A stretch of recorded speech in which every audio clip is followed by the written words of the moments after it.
start. So welcome back to this seminar. So today I will talk about Alexander Polynomials of Algebraic rings. So yeah. Again, my talk might be letter based. So I apologize to expert if these things are too easy. But yeah, I mean, I myself is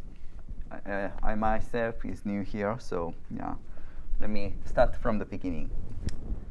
So let me first recall the basic notions. So first, knots and rings. So yeah, a ring L is a closed, smooth submanifold in S3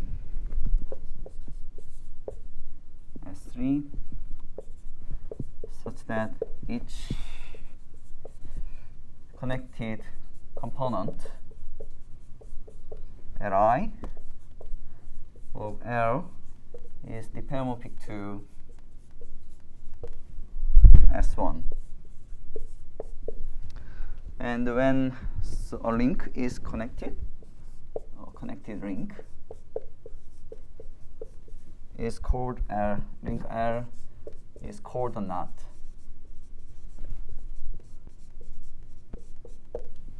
So for example, when I have S3, you can consider a knot or the famous hoop ring.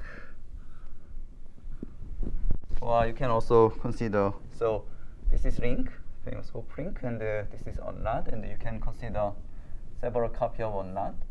So this make a link, and also there is a famous example of this, the trefoil knot. Okay, so yeah, I will consider these things today, and let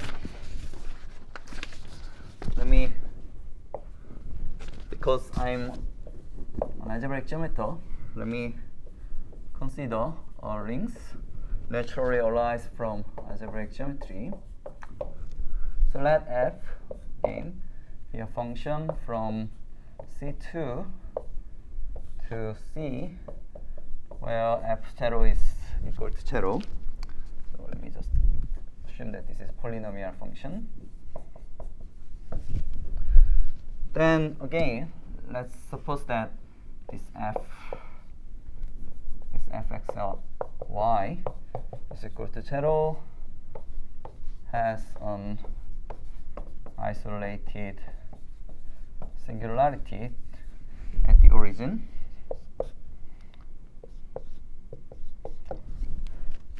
Okay, then I consider this small sphere in C2. So this is just a sphere whose radius is epsilon.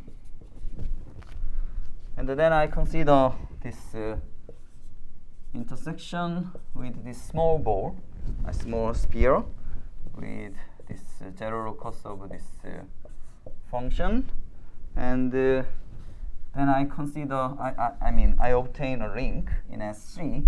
So because this is homeomorphic to S3, so I obtain certain ring, and I will call this an algebraic ring.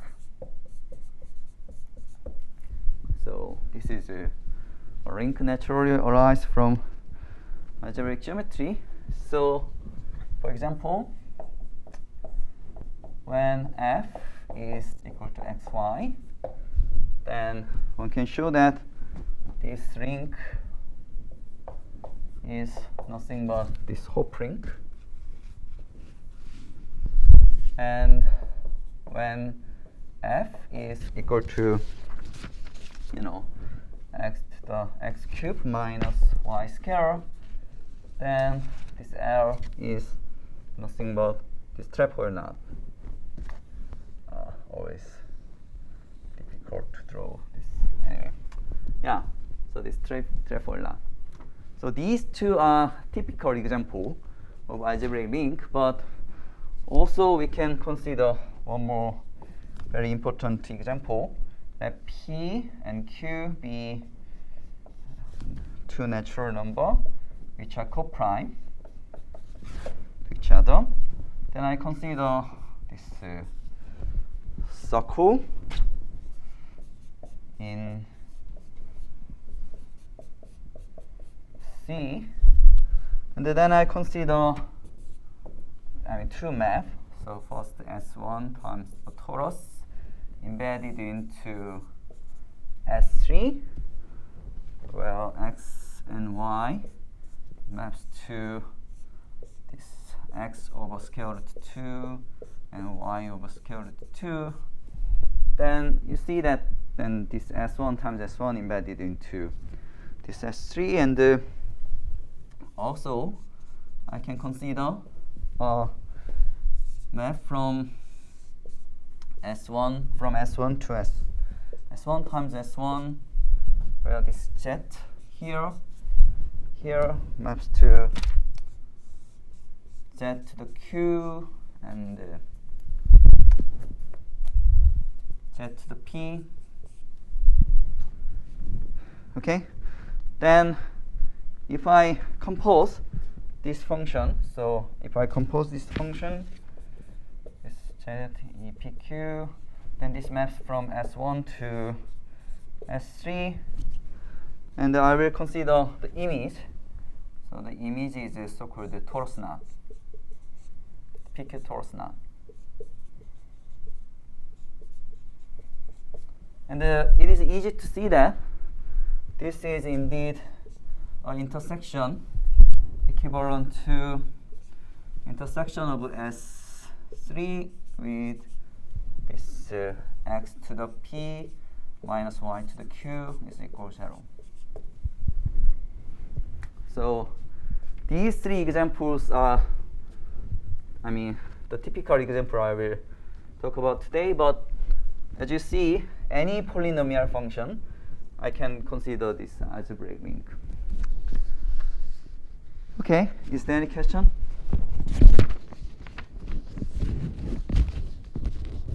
Okay. Yeah, if not, let me go to the definition of this Alexander polynomial. So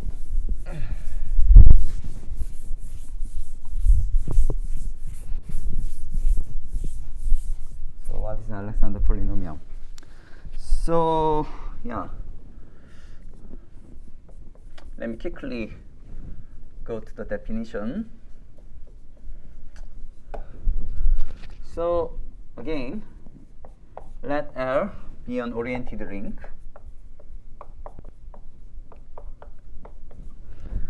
And then, so let's consider I have certain link in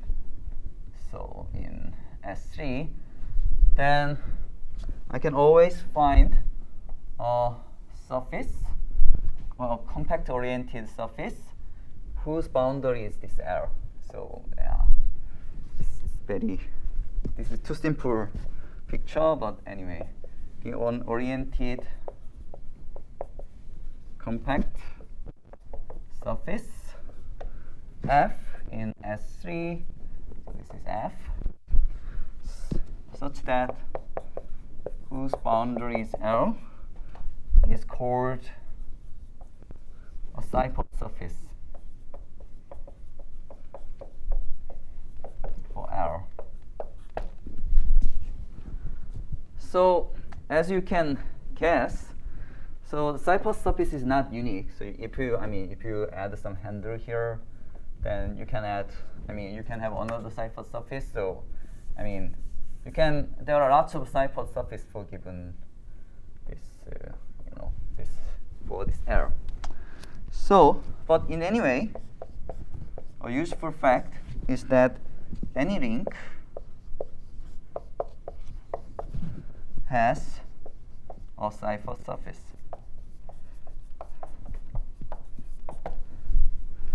Okay, so then, so let me start with a link L, and let's consider a cipher surface F. Then, because this F is, oriented, I can consider the normal vector from this F. So I can consider this normal vector. So, because F is oriented, and so let's consider a simple closed curve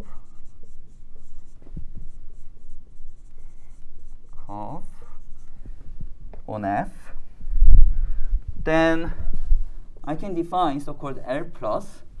So suppose that my curve lives in this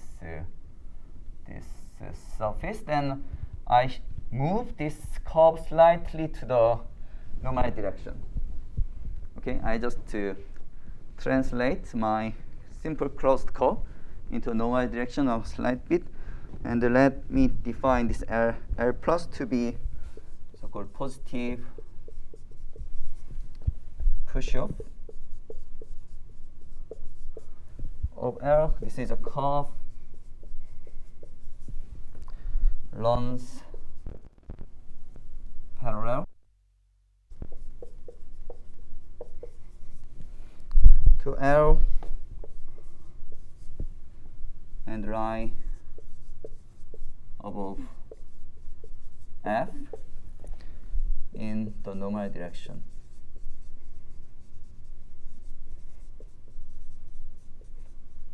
Indeed, how can I say? So you can see Professor Sabeliev's book for more detail. Indeed, I am following his explanation for these things. So, in any case, so I can define this L plus. Then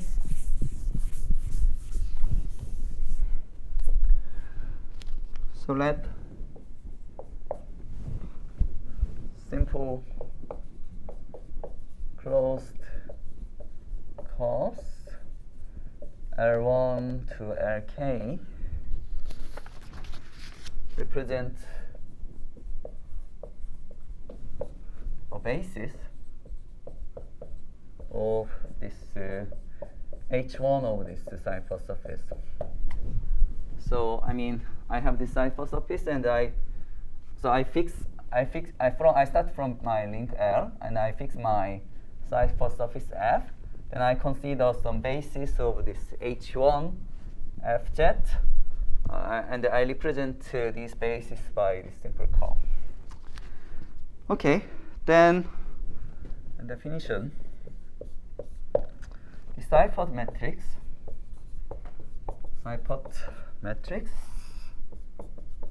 S is just the K by K matrix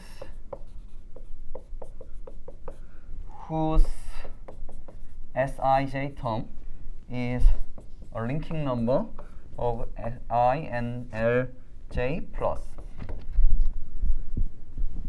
I will explain this soon. So anyway, so I fix my representative of this H1, and I consider so-called linking number of Li and Lj plus. So it's just positive push-up of this Lj, and so the ciphered matrix is given by this way. So let me explain what this linking number is. So when Li and Lj are in S3, then because this how can I say, this first homology is trivial, this means that I have always again on Fj such that this Fj is Li. So I just consider kind of cipher surface for this Li. And so I assume that this is a smoothly embedded oriented surface with boundary, and the boundary is Li. Okay, then the linking number of Li, and Lj is nothing but this counting the number but with sign of intersections, counting intersections of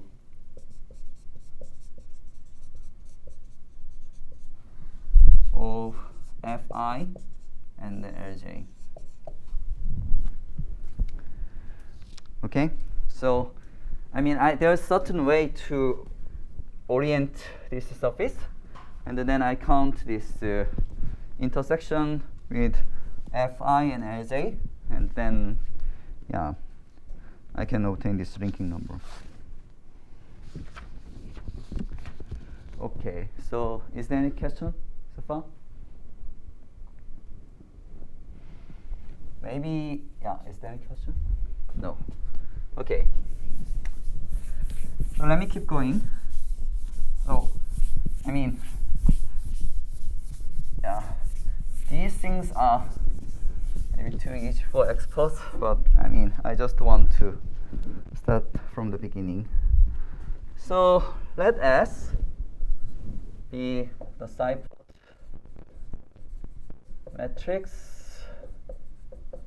of L, then this Alexander polynomial of F is nothing but the determinant of t to the half times square root of t times s minus t to the negative half and s transport. So I mean, right? So for any algebraic link, any link, I can fix my cipher surface, and then I obtain this ciphered matrix, and then this is my Alexander polynomial.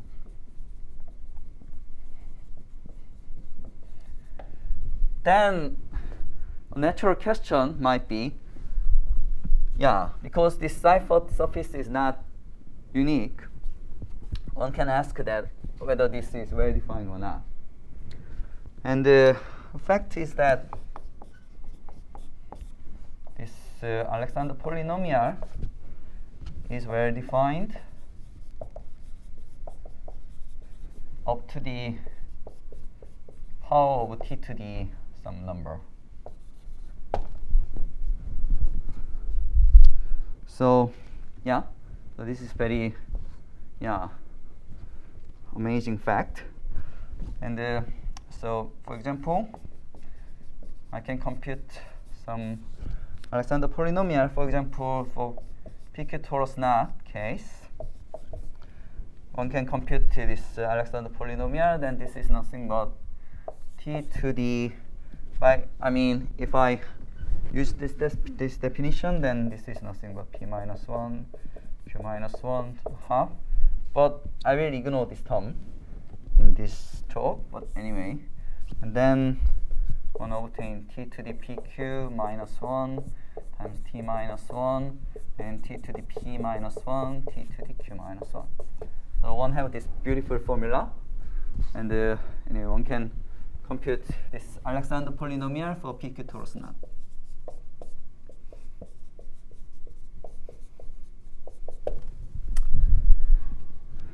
Okay, so is there any question?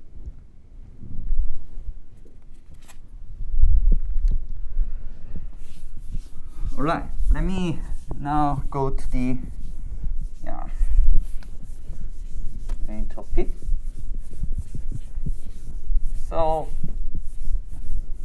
let's consider an algebraic link. So let L be an algebraic link. And a very natural question will be, can you understand this Alexander polynomial?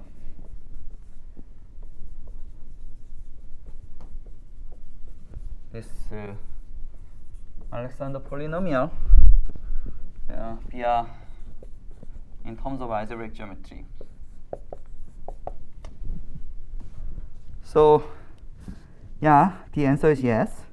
And I mean there are indeed several ways to understand this Alexander polynomial using only in terms of algebraic geometry. So let me give you one example how we can understand this polynomial in terms of algebraic geometry. So yeah, let me give you one example. So let f be a function. Again, this f, let f be a function from C2 to C. Origin goes to origin. And let's suppose that I can decompose my f into this b irreducible term. Okay, and then this implies that my curve can be decomposed into this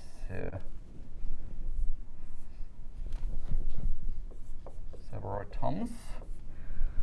And then I consider this ring. I mean, so this is nothing but the general course of f. And then I consider this ring. Okay. Okay, then let me consider resolution of singularity of this curve. So, as in the previous lecture, I blow up several. I blow up singular, keep blowing up singular point until you make this into normal crossing divisor. Okay, then so I make this strict transformation of C and this exceptional divisor to be normal crossing, and I make this strict transform of this C. Suppose that I make this strict transform of C to be smooth. Okay, so this is let me just consider embedded resolution of C.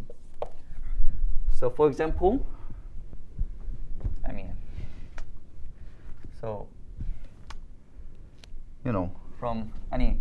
so for example, this is if I consider this is x cubed minus y squared is equal to 0. Then I blow up this point, then this is my E1, and this looks like this one. And I blow up this point, then I obtain, so this is C, and this is C tilde, and let me keep writing this to be C tilde, and E1, and E2, and I finally blow up this point. So I have this E3 and E1, E2, and C, something like this. So I keep blowing up these singular point to make this into normal crossing divisor. So then, whenever I have this diagram, then I can cook up a dual graph. Gamma. So a vertex of this dual graph is just the component of the total transformation of phi inverse 0. So vertex is nothing but this irreducible component, and two vertices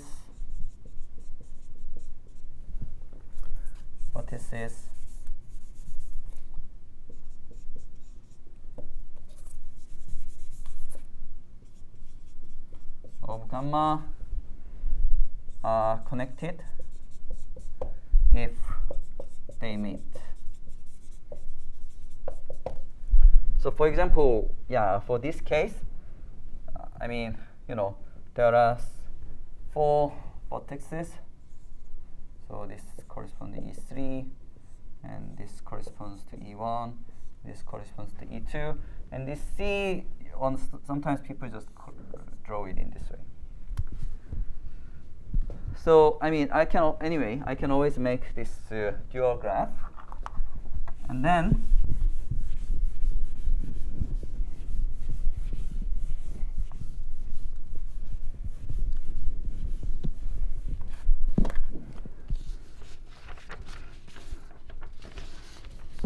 so when I have this E to be vertex, then this gives me an exceptional division.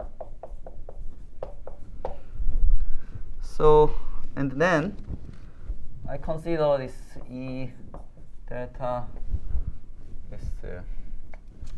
E delta 0. This is just the smooth part of E sigma. This means that this is E sigma, this E sigma minus this intersection points of E sigma, intersection points with other components of the total transformation of C. And I need one more data. So mj sigma. So this j is from this P. So this is nothing but the multiplicity of this fj times pi. So I mean, so pi is nothing but this map from this resolution of singularity to C2 to 0. And as you know, this fi is just defined by this. The fi is just a function from, this fj is function from C2. So this map from here. So I mean, I pull back this. Fj to here. So or just consider this composition of this function, and I measure the multiplicity of this function along Ej. So this is so-called Mj, and then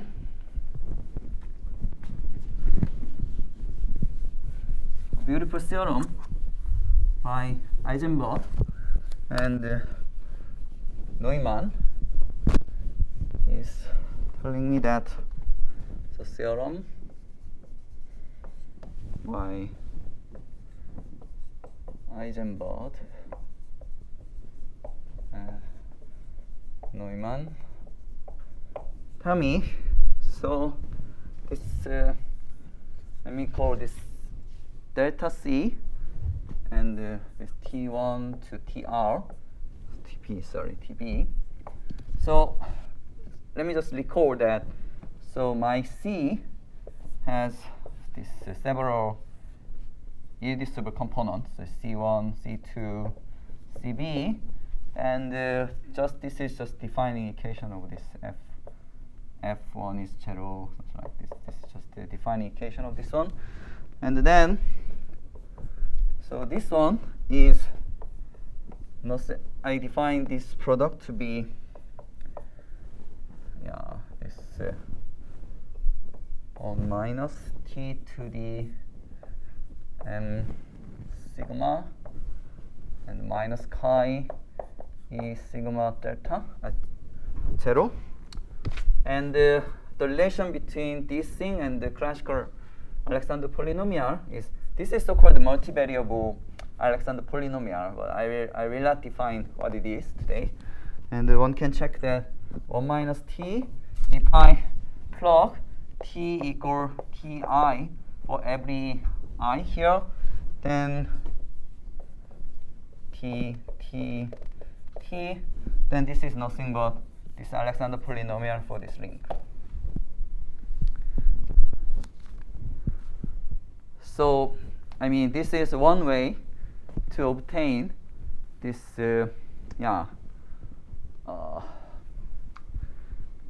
Alexander polynomial via algebraic geometry. So is there any question? No? Okay. So for example, it's so I only consider this. I talk about this curve with several branches, but we can explicitly see what happened for this case. Indeed. So for example, if this is my f, then you can check that.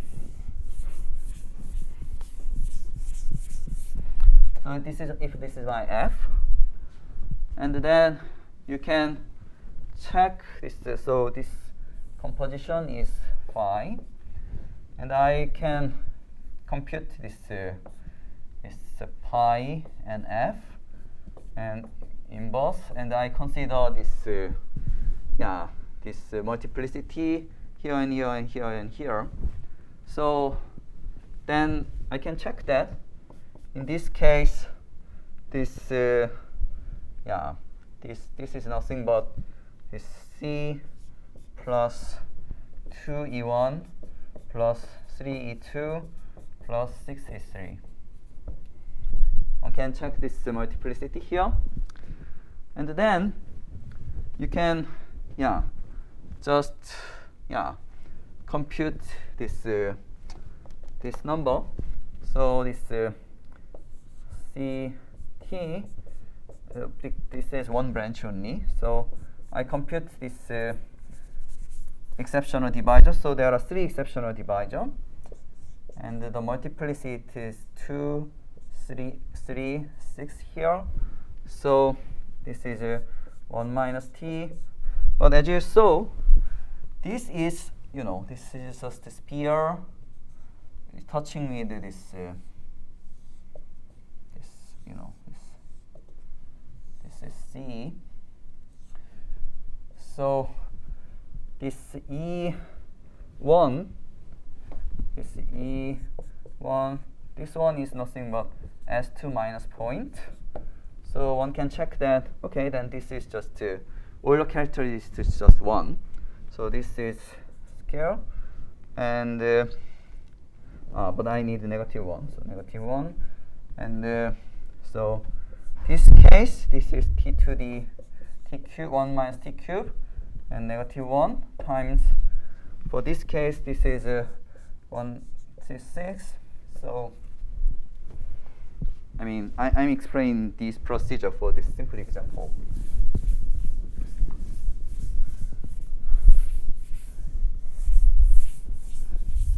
And then one can check that. Okay, then this t c is nothing but sorry. So okay, so for this case, this is S2 minus 3 points. So then this is just 1. This Euler character is just 1. So this is just Euler character is -1, but I have this negative sign here. So this is 1. So this is 1 minus t6, and 1 minus t square, 1 minus t cube. So this is, you can just compute 1 over 1 minus t square, and 1 plus t square. Sorry, I don't have to go there. So this is nothing but this one, and you can just compute this Alexander polynomial is nothing but 1 minus t to the 6, 1 minus t square, 1 minus t cube.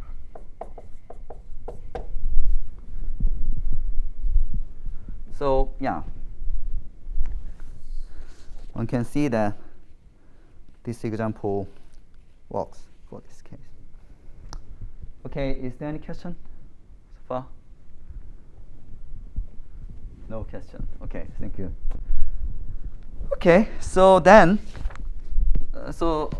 this Eisenberg-Neumann theorem gives me one example how we can compute this Alexander Polynomial of Algebraic ring, then I consider there is another way to compute this Alexander Polynomial, the so-called Poincare series. So I will explain this method. Poincare series. So let me explain what this means. So let's see again, C be a zero locus of this F, and then the most natural algebraic invariant for this case is nothing but this OC, the ring of OC, this function ring OC, which is nothing but this germ of this holomorphic function at 0 modulo this F times this OC. This is one of the most natural algebraic invariant for this associated with this curve. Then I can consider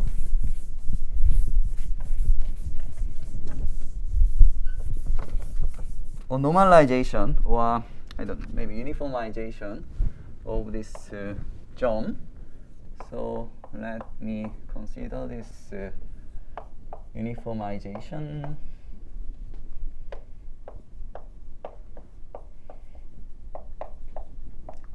of this curve. So sorry, I mean, yeah, just 1 minute please, sorry. Yeah, so if, for example, if if my F is, so there are indeed sometimes it's useful to divide things to case where this branch I have, this F is irreducible, or F can be this product of this several functions. So I will give some general version, and let me explain.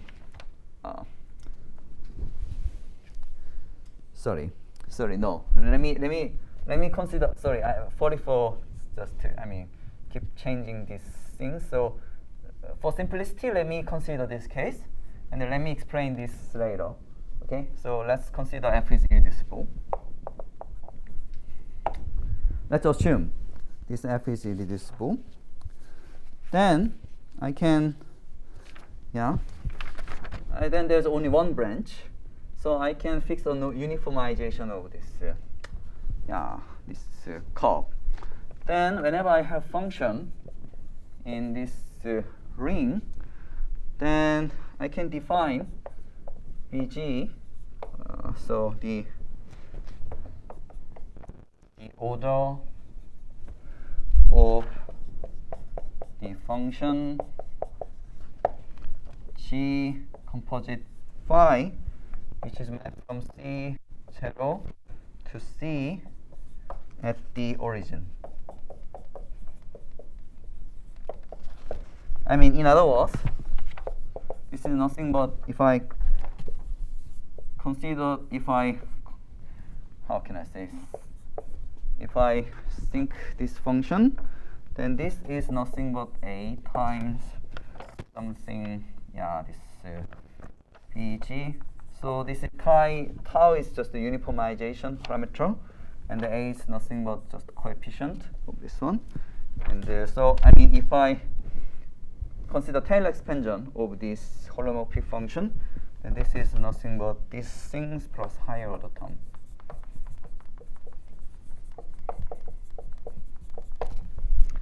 Okay, and let me define this valuation, evaluate that 0 to be infinite. Okay, so for every function in OC, I consider valuation B, so defined in this way.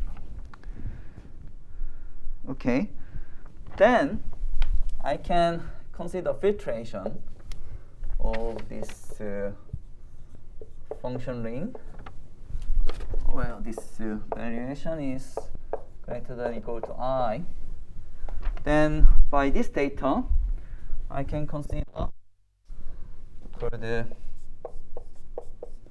Poincare series of this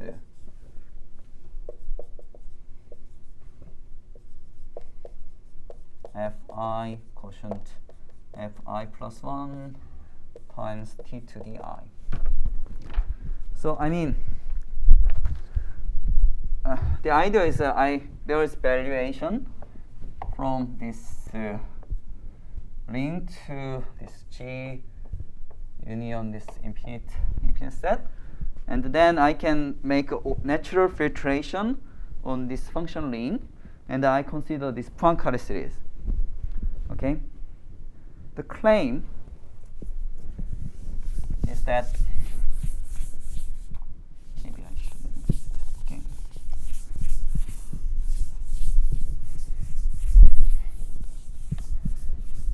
The claim is that in this Poincare series is nothing more than Alexander polynomial. So let me explain why. So a theorem by Campillo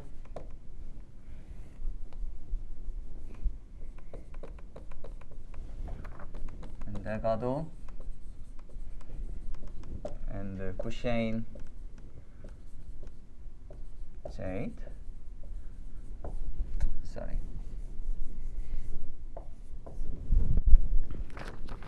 So they, I mean, one can show that indeed this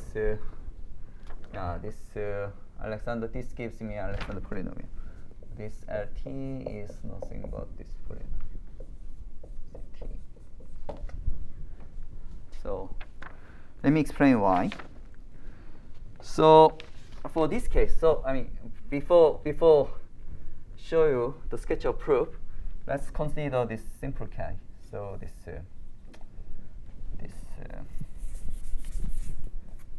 let's consider this simple case. This f is nothing but this x cubed minus y squared is equal to 0.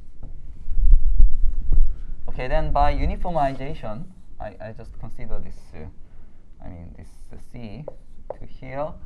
Then this is equivalent to think that. So I mean let's consider some formal power series and a map from here to CT, and here x maps to this t scale and y maps to t cube, right? And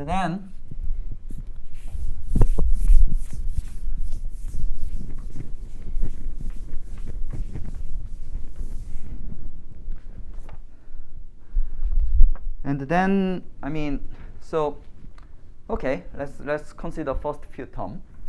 So f0 is nothing but this ring itself. So this should be this itself, because for every function this valuation is nothing but this greater than or equal to 0. But so let's consider y f. Sorry, I'm confusing. I use abusive notation by considering for completion, but I mean I think this will make sense for audience. And then f1, then I consider valuations, which is functions whose valuation is greater than 1. So then this is nothing but removing. So this is this ring without 1, right? Because 1 has valuation 0. So this is cx plus cy plus but this is and f2, then this is same. And f3 I consider now there's this cx should go, right? cy plus 2, 3 scale cxy and cx square cxy, and f4, this is nothing but, now this 3 has to go, so cx2 plus cxy plus, so one can check that this LT is the jump occur here, so this is 1, and there's no jump here, jump occur here, t to the t square plus t cube, and one can check that this goes this way, and yeah, one can check that this is nothing but 1 minus t to the 6 over 1 minus t square and 1 minus t cube. So yeah, one can check that this function, this Poincare series, is nothing but this one. Okay, so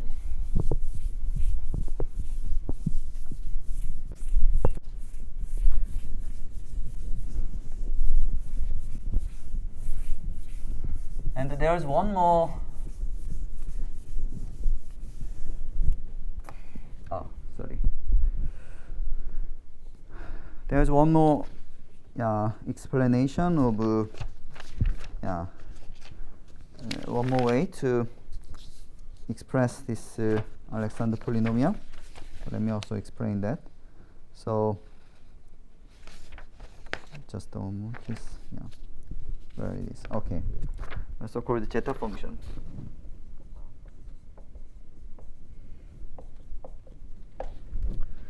So yeah, so let f be cn plus 1 to c0, and yeah, and it has some of holomorphic function with an isolated singularity at 0. Then, I mean, from like previous week, I consider this this ball. So I mean, I consider a small ball here. So t here. Well, this is just t, and this t radius t is less than delta, and I consider x here, which is inverse image of this t intersection with the small ball. So this is inverse t with the small ball epsilon, and then I have a map here. Okay. Then, I mean, so as we all know, there's monodromy action from h to ht by, how can I say, going around the origin. Then I have this monodromy action, and then I can define so-called monodromy zeta function of this t to be this q0 and determinant of this id minus th star restricted by hq xtr. So I consider this cohomological monodromy action, and then I consider its determinant, and I multiply this determinant to the minus 1 to the q plus 1. So this is a kind of analogy of the famous Bayes zeta function. Bayes zeta function in, this Bayes appear in Bayes conjecture. Anyway, this is kind of analogy of that function, and let me call this monodromy zeta function. And the beautiful theorem by Campo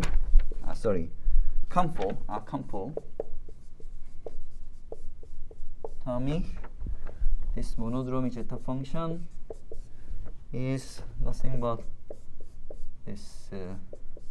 Again, I consider this dual graph. Oh, this is dual graph. And I consider similar function, and 1 minus t m sigma and minus x sigma. This is quite similar to the Alexander polynomial we discussed before. So yeah, this case is so.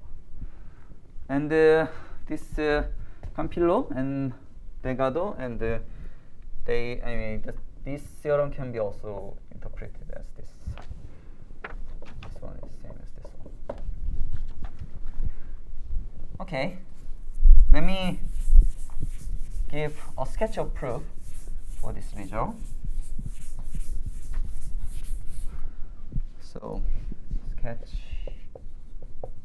of proof. So,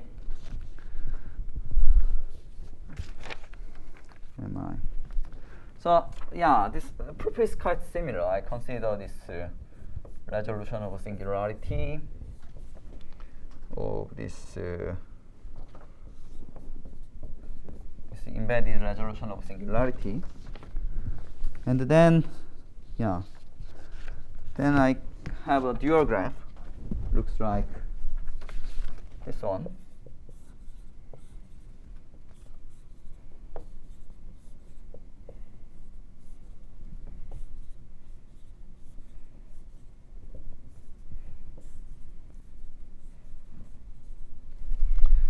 And one can check that. So let me give a name for these vertices. These vertices to be A0, B1, A1, A2, B2, BG, AG, and this is strict transformation of this curve. Indeed, I didn't explain last time, but indeed this data is, as I just mentioned, I didn't give a proof, but just mentioned that this pure data is determined by this data, and one can check that this has a law with there's some relationship between this pure data and this resolution of singularity.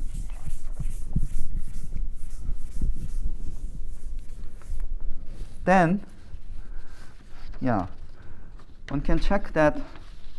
So, so then, because from the previous graph, you can check that only these vertices contribute for this. By previous consideration and this interpretation, you can check that only these vertices contribute this term, because for these vertices, for these vertices, this is nothing but this sphere minus 2 point. So the Euler characteristic of this is 0. Okay, so this doesn't contribute. So only this one and these points are contributed. Okay, so one can compute this. Then monodromy zeta function is nothing but can compute it by this j equal 1 to g and 1 minus t to the gamma I, and so this gamma I is nothing but this multiplicity of this point, and so this gamma 0 to g and 1 minus t to the beta j. So, for example, in the previous picture of this cusp, so this is E3 and this is E1, this is 2.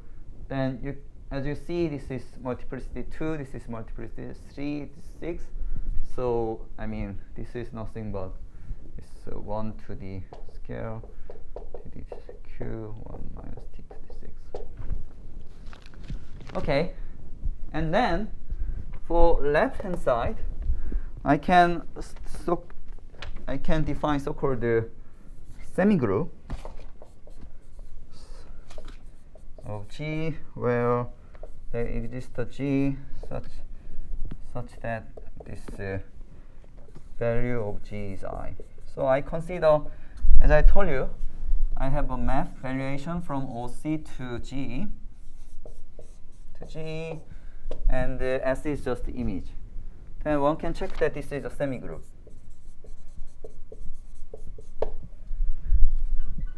And then one can check that. So one can check that these multiplicities here, these multiplicities here are nothing but this generator of this semigroup. So this multiplicity is nothing but, so if I consider the multiplicity of this, this multiplicity is P0, this one and 1, 2, then one can check that this is nothing but the generator of this.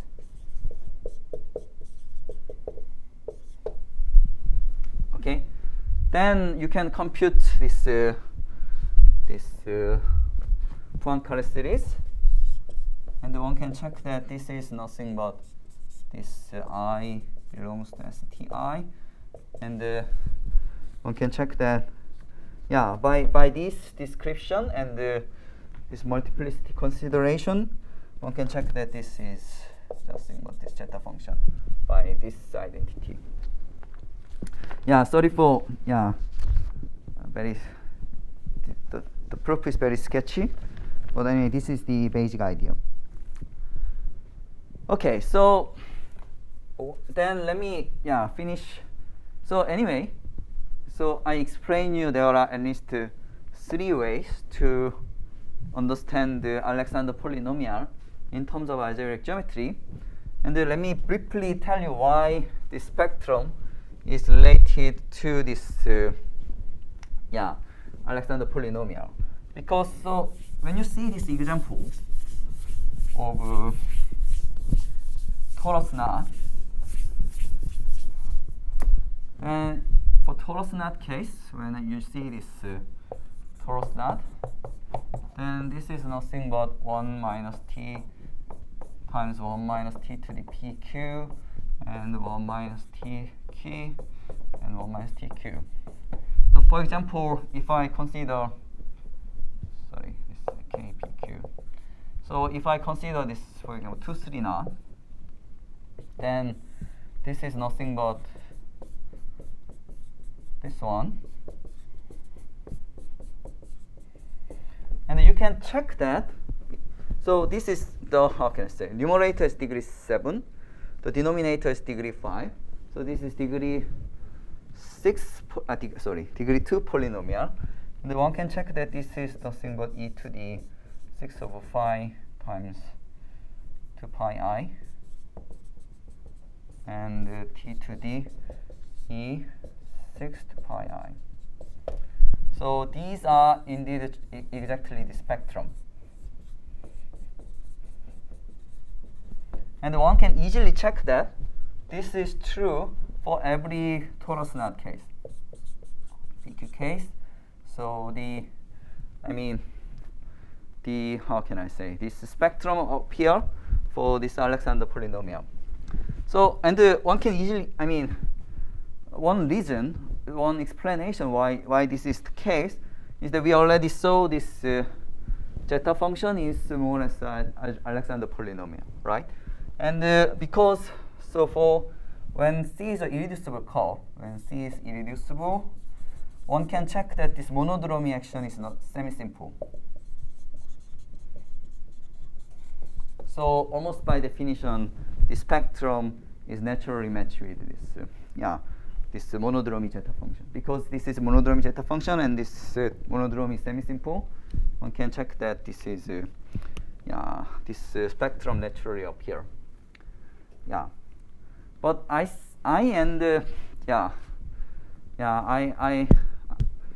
so but what we are now trying to do is to find some more structure of this is Alexander Polynomial, and for example, other not invariant, like comply polynomial from this spectrum, and so this is very close related to this semigroup, and indeed this semigroup actually satisfy this the semi-continuity property and the other group property. So yeah, and this Hilbert, there is a certain part of Hilbert scheme parameterized by this semigroup. So maybe I will explain these things a few weeks later. So next week, August will give a talk. So I will prepare more and give more talks, give more about these things next time. Okay, thank you very much. So let me stop here.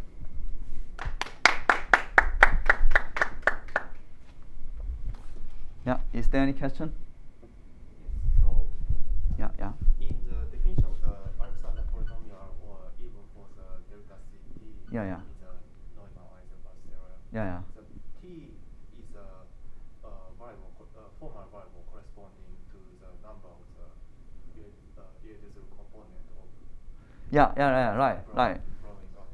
But Yeah. when we consider the monotony zeta function, it turns to be the actual parameter for the family. Right. So yeah, that's right. So I mean, so Alexander polynomial case. So I mean, so I discussed this so-called multivariable, this Alexander polynomial, because if I have this B branch, then there's this there's B valuation, right? Corresponds to each this branch, and then.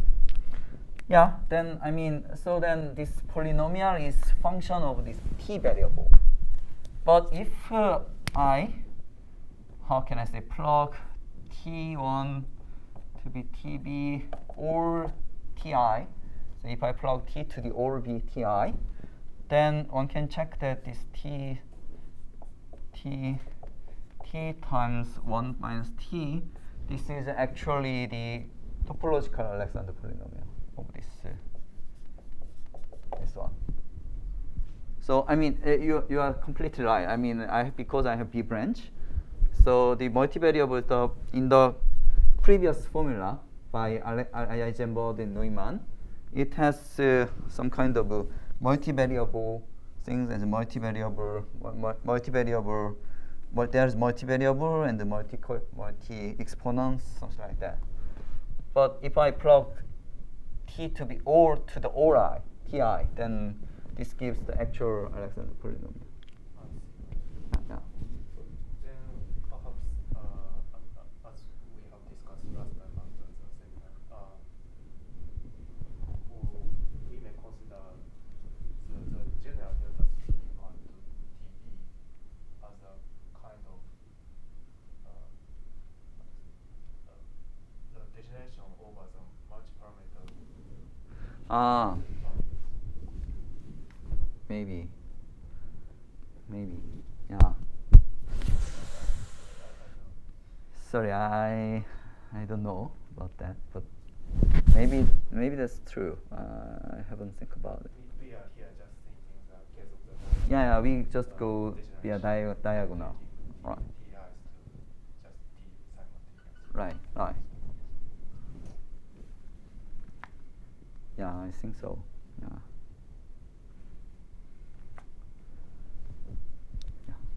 So any question?